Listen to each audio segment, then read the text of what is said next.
Union Home Minister Amit Shah speaks with the Chief Ministers of West Bengal and Odisha to review the preparedness and offers all the requisite help in the wake of the super cyclonic storm Amphan. The cyclone expected to cross the coast of West Bengal and Bangladesh between Digha and Hathia Island by Wednesday evening. The areas of West Bengal and Odisha are likely to experience heavy to very heavy rain in the next 24 hours.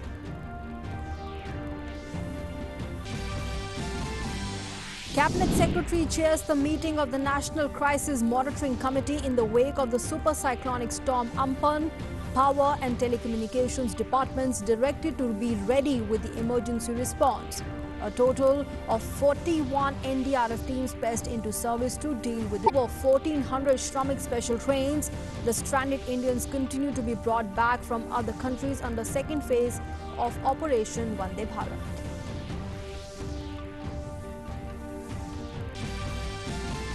A number of activities permitted to be started in the national capital, Delhi, from today. Markets can open on odd-even basis, while the taxis and cabs will be allowed to ply with safeguards.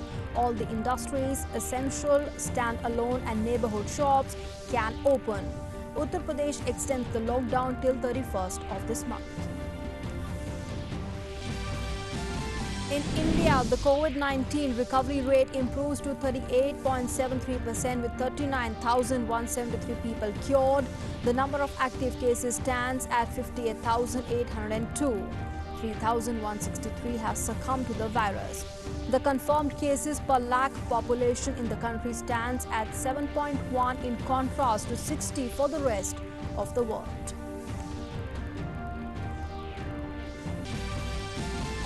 The global tally of confirmed COVID-19 cases crossed 48 lakh mark with over 3,18,000 deaths. In terms of the number of deaths, US was hit with over 90,000 deaths, followed by the UK, Italy and France.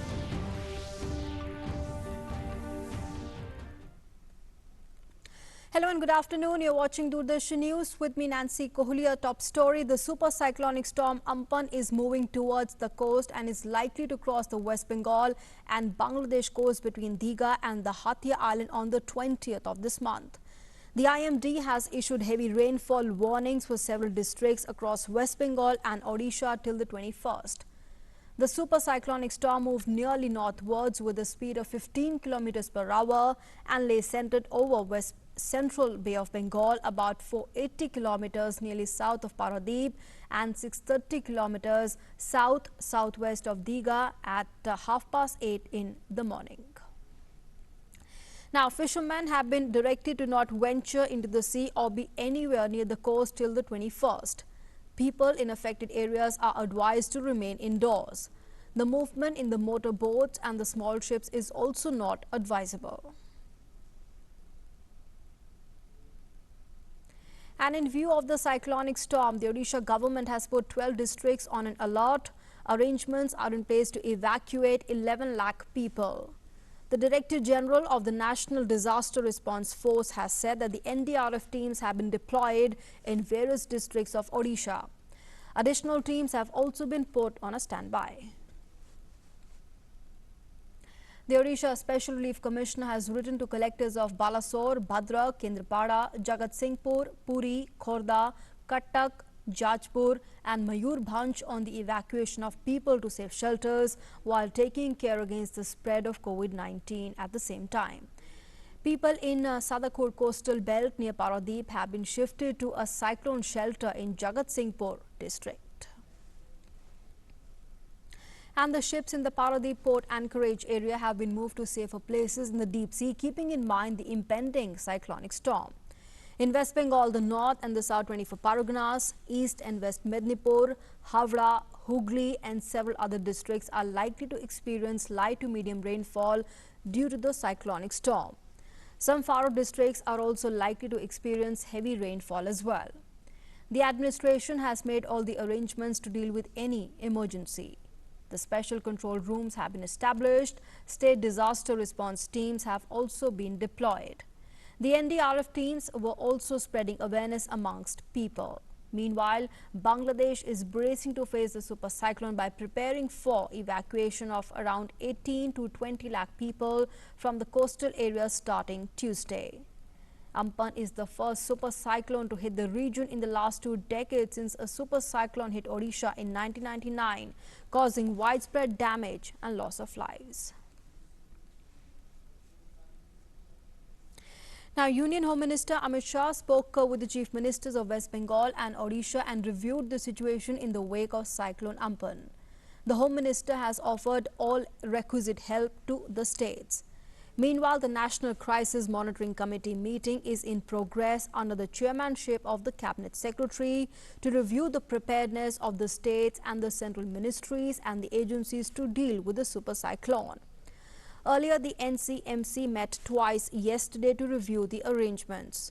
Reviewing the preparedness of the states and the central agencies, Cabinet Secretary directed that all the necessary measures be taken to complete the evacuation of people from low-lying areas in cyclone path and maintain adequate quantities of essential supplies such as food, drinking water and medicines. The agencies have also been directed to prevent disruptions to power and telecommunications services. Free facility of targeted SMSs to warn the people of the cyclone and intra-circle roaming is also to be provided. And let's now move on to our next big focus, and that's about the updated figure of COVID-19 cases issued by the Ministry of Health and Family Welfare. The active cases of COVID-19 in the country stands at 58,802 with 3,163 fatalities so far. 39,173 people have recovered from the pandemic. Maharashtra remains the worst hit state with 35,058 confirmed cases. Gujarat and Tamil Nadu are two states that have reported more than 11,700 cases, while the national capital Delhi has also reported 10,054 cases. The Government of India is pursuing its preemptive and proactive approach for prevention, containment and the management of COVID-19. The COVID-19 management efforts are being regularly reviewed and monitored at the highest level. In India, the cases rose from 100 to a lakh in 64 days, while it was worse in the US, where 1 lakh mark was reached in 25 days, followed by Spain, Italy, Germany and France, where it took around on an average 35 days to reach the 1 lakh mark. After India, it was slowest in the UK. Therefore, aggressive and early measures taken by the Indian government so far have shown encouraging results. And stranded Indians continue to fly back to the comfort of their homeland through the Vande Bharat mission. The Air India flight carrying 169 stranded passengers left Dhaka for Srinagar today. The flight carries 167 students and 2 elderly persons. There are 119 female students among the evacuated passengers. And before boarding the flight, the students thanked the Indian government for facilitating their return. Very thankful to the government of the India and especially the High Commission of the India Dhaka. They are doing the good job for each and every student here and also for all the citizens from the India. Thank you to the government of India for taking steps to get the students back home safely. Thank you to the Indian High Commission of Dhaka and their officers who regularly made sure that every student is safe and help them to get back home safely. Thank you from the bottom of my heart. Thank you. Meanwhile, 6 special flights from the Gulf countries of Saudi Arabia, the UAE, Kuwait, Bahrain and Qatar will bring back more than 1,000 distressed Indians to the country today. There are 2 flights from Saudi Arabia. There is a flight from Riyadh to Kozhikode and the other from Dammam to Kochi that will carry around 150 passengers each on the flight. The Dubai-Delhi flight is expected to take back around 179 people, while the flight from Kuwait and Doha will take back around 350 people to Kannur. The flight from Bahrain is expected to take back around 179 people to Hyderabad. Priority is being given to distressed blue-collared workers, the medical emergency cases, expecting women, stranded tourists and elderly people to go back on these special flights. More than 40 flights from the Gulf countries are being operated during the phase 2 of the Vande Bharat mission. Air India 1317 Manila Mumbai Visakhapatnam special flight is also scheduled for today. To provide relief to migrant labour, the Indian Railways is running Shramik special trains from all parts of the country. More than 1,400 Shramik special trains have been operated so far. And since the 1st of May, around 18.5 lakh migrants have been ferried home.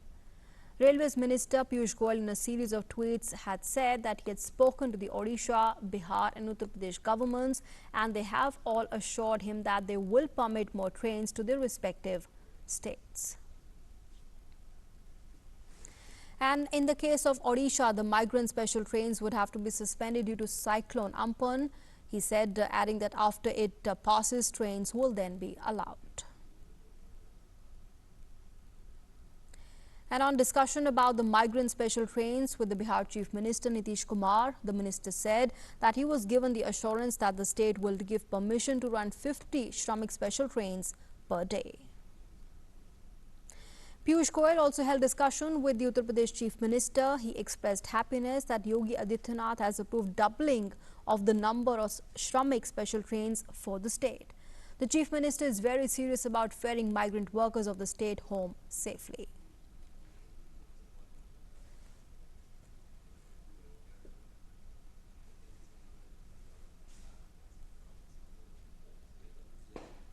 Meanwhile, another special train with 1,520 passengers departed Goa's Madgaon railway station for Rewa, Madhya Pradesh. Last evening that was, and another train with 1,290 passengers left Goa's Karmali railway station for Haridwar yesterday. The Home Affairs Ministry has issued revised standard operating protocol on the movement of stranded workers by trains. And in the SOP, it has been said that the states will have to share the requirement for the trains with the Ministry of Railways and will have to make suitable arrangements for sending and receiving people. The permission will be thereafter given by the Ministry of Railways in consultation with the Home Affairs Ministry. It has also been said that train schedule, the protocols and for the entry and the movement of passengers and services to be provided in the coaches and the arrangements with the states and the union territories for ticket booking should be publicized by the railways. The Home Affairs Ministry has also said that the health protocols must be strictly followed, including maintaining social distancing while boarding and deboarding the trains.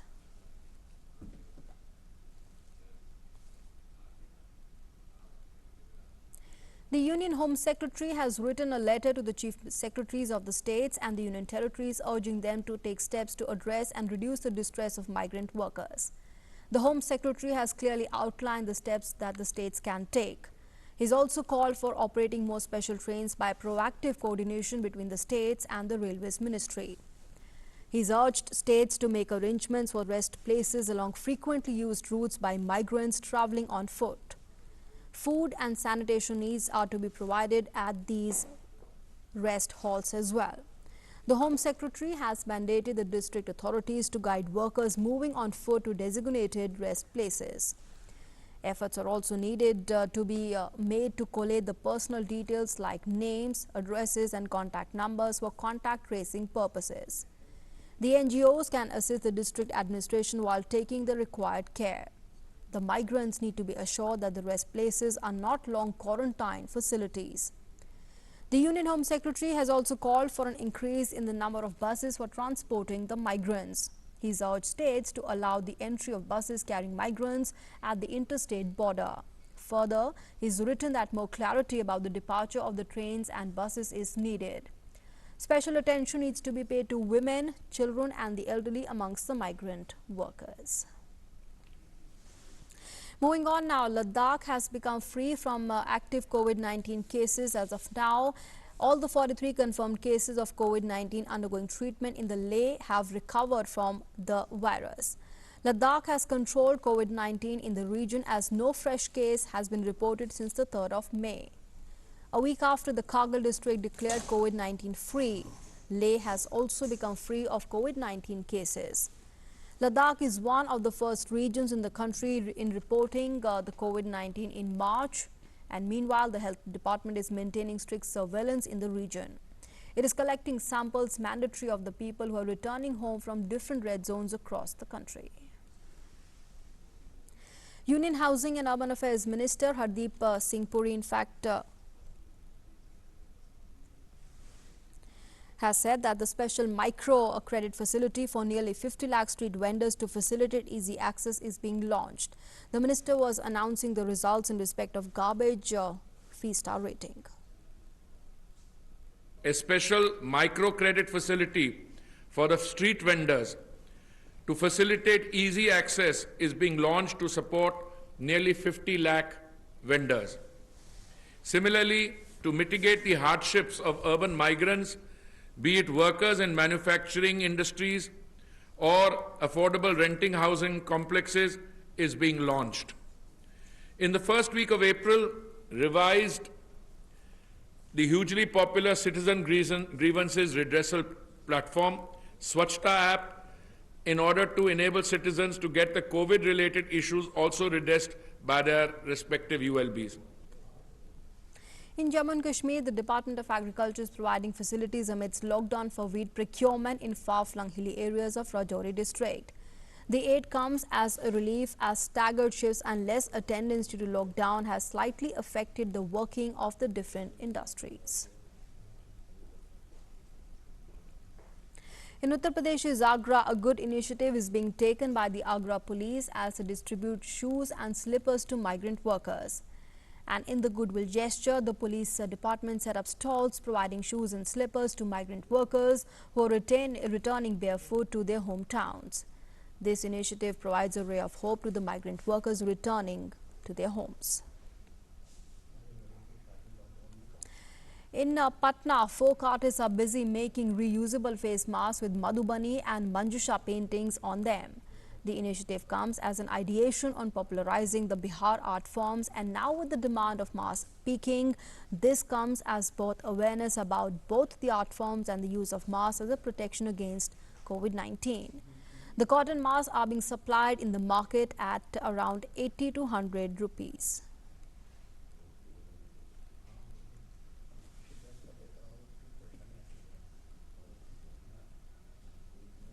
And shifting focus now to other developments in the country, a gunfight broke out between militants and security forces in the Nawakadal area in Srinagar. A joint team of the police and the CRPF launched a cordon search operation. As the joint team forces approached towards the suspected spot, the hiding militants fired upon them, triggering an encounter. And as per sources, 1 or 2 militants are believed to be still trapped. 1 police personnel is injured in the exchange of fire. The mobile internet services have been snapped in Srinagar in wake of the encounter.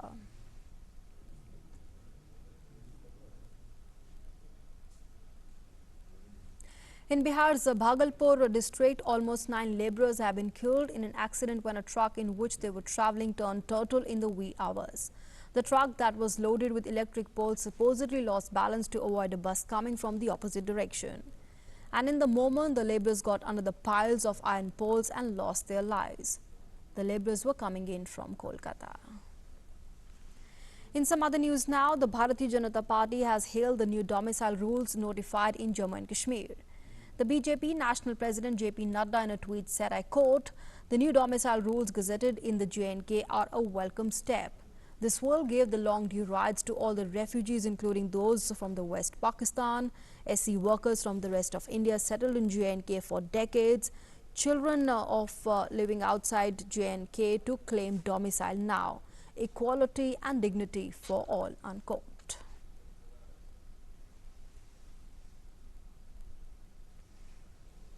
And let's now get you an update of the COVID-19 cases worldwide. The global tally of confirmed COVID-19 cases has crossed 48 lakh with over 3 lakh 18,000 deaths. Brazil's hospitals are nearing capacity as the Latin American nation becomes ground zero in the region for the number of COVID-19 cases. Brazil now has 2.55 lakh cases of COVID-19, the third highest in the world, surpassing UK, Spain and Italy.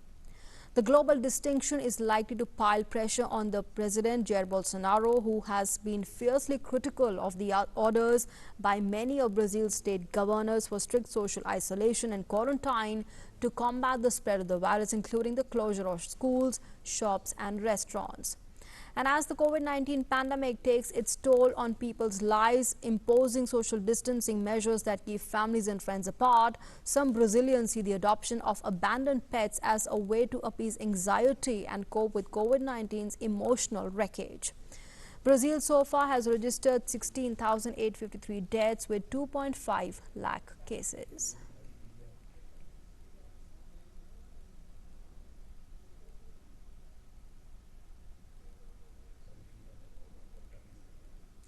France has reported a small dip in the daily tally of new COVID-19 deaths, though it also saw a slight uptick in the confirmed cases a week after the authorities started easing the lockdown restrictions. However, the authorities are urging people to remain cautious and to respect social distancing rules. France has reported the fourth highest number of COVID-19 related deaths worldwide after US, Britain and Italy, and the country now stands with 28,242 deaths and 1.8 lakh cases. In the meantime, the workers of a French slaughterhouse were in the process of being tested for COVID-19 after health authorities found 34 positive cases related to COVID-19. The employees were seen queuing outside the house just outside Orleans, waiting to be tested for the virus. After the French authorities decided to carry tests in the abattoir after 4 cases were initially reported. In total, around 400 workers will be tested to isolate the positive cases in order to control the outbreak. But in a positive news, the youngest pupils in French secondary schools began to return to their classrooms, although older students and those living in the areas worst hit by COVID-19 pandemic remain at their homes. The pupils in the first 2 grades of college, that's the middle school running from ages 11 to 15, were able to return, but with safety measures including the mandatory mask and social distancing rules in place. But the change only affected those areas branded green by the government, while much of the east and the north, including Paris, is still considered red and secondary schools remain shut until further notice. And with that, it's a wrap on this edition of the news, but news and updates will continue here on Doordarshan News and DD India. Thanks very much for being with us.